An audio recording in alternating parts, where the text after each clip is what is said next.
Result কি হবে না হবে সেই নিয়ে যেমন চর্চা চলছে এবং সকাল ৬টা থেকে চোখ রাখবেন নিউজ ১৮ বাংলায়। তার সঙ্গে সঙ্গে আরও অন্যান্য রাজনৈতিক খবর এবং যে খবরে প্রথমে চোখ রাখবো তা হলো শ্লীলতাহানির অভিযোগ গত কয়েকদিন ধরে চলছে সিআরপিএফ জওয়ানের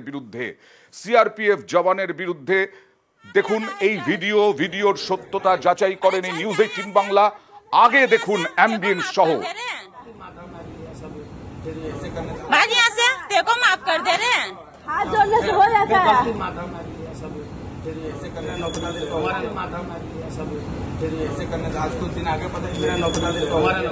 गलत किया है वो नहीं छोड़ेगा। चल यहाँ से, चल भाग यहाँ से।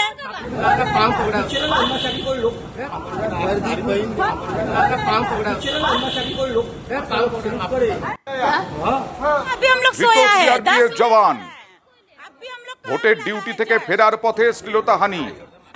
অভিযুক্ত জওয়ান নিরঞ্জন প্রধান তাকে গ্রেফতার করা হয়েছে। কথা বলবো, সরাসরি চলে যাব প্রতিনিধি রৌনকের কাছে। রৌনক, ঠিক ঘটনাটা ঠিক কি হয়েছে এই মুহূর্তে নিউজ ১৮ বাংলায় যারা চোখ রেখেছেন তাদের জন্য জানতে চাইবো।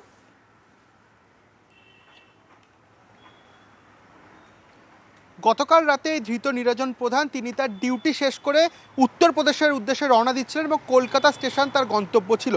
সেখানে আসার পথেই বিটি রোডে একজন বাসিন্দা যিনি অভিযোগ করছেন তার বাড়িতে ঢুকে যান এবং মহিলার ওপর শ্লীলতাহানি করার চেষ্টা করে, এমনই অভিযোগ করছে সেই মহিলা।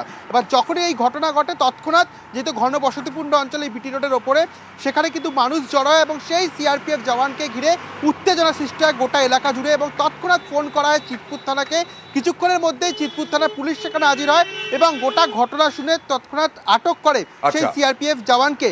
এবং তাদের যে অভিযোগ যে মদ্যপ অবস্থায় ছিল এই সিআরপিএফ জওয়ান এবং এই মদ্যপ অবস্থায় শ্লীলতাহানি করার চেষ্টা করে এই মহিলাকে, এমনই তারা অভিযোগকারী তিনি কি বলছেন দেখাবো। घर में ढूका है तो हम चिल्लाए हैं तो फिर वो घर से निकल के दौड़ा है। मेरे पापा पकड़ना चाहे, हम भी पकड़ना चाहे, नहीं हुआ तो पाड़ा का लड़का लोग पकड़ा है। फिर उसके बाद हम लोग उसको मारे हैं, सब कोई मिल के मारे। चितपुर थाना वाला आया, उसको उठा के ले गया, पी के था वो। हमेशा ही दरवाजा खुला रहता है? हाँ, हम लोग का शुरू से घर का दरवाजा खुला रहता है। सीआरपीएफ वाला से कोई आया आपके साथ बात करने के लिए? पुलिस स्टेशन में कोई आया सीआरपीएफ से? नहीं, जो बात किया थाना वाले ही हम लोग से बात किया। আর এই ঘটনার পরে সিআরপিএফ এর কোনো বক্তব্য আছে কিনা জানবো প্রতিনিধি রৌনকের কাছ থেকে। রৌনক, চিতপুর থানায় কি সিআরপিএফ এর আধিকারিকরা গিয়েছিলেন, তাদের কি বক্তব্য?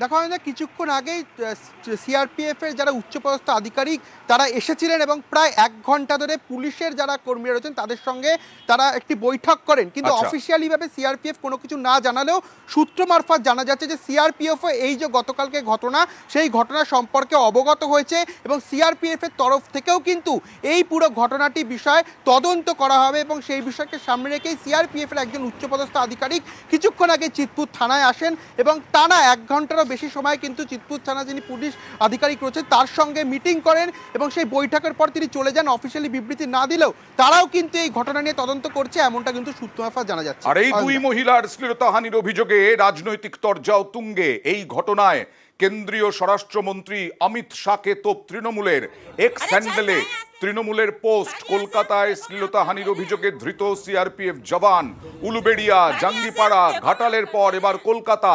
সিআরপিএফ এর মহিলা বিরোধী কাজে স্বরাষ্ট্রমন্ত্রী অমিত শাহ চুপ কেন?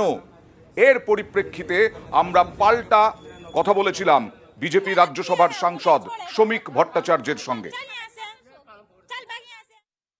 একজন মহিলা যখন অভিযোগ করেছেন তখন গুরুত্ব দিয়ে বিষয়টি দেখা দরকার। আর সিআরপিএফ এর কর্মী, সে ভারত সরকারের চাকরি করে, সে অমিত শাহ ব্যক্তিগত কোনো কর্মচারী নয়। এই ধরনের হাস্যকর অভিযোগ দিয়ে এক্স হ্যান্ডেলে করবে, কারণ তৃণমূল আর মাত্র কয়েক ঘন্টা পরে হ্যান্ডেলই চলে যাবে, ওই এক্স হ্যান্ডেলই করবে। মানুষ তৃণমূলকে প্রত্যাখ্যান করেছে।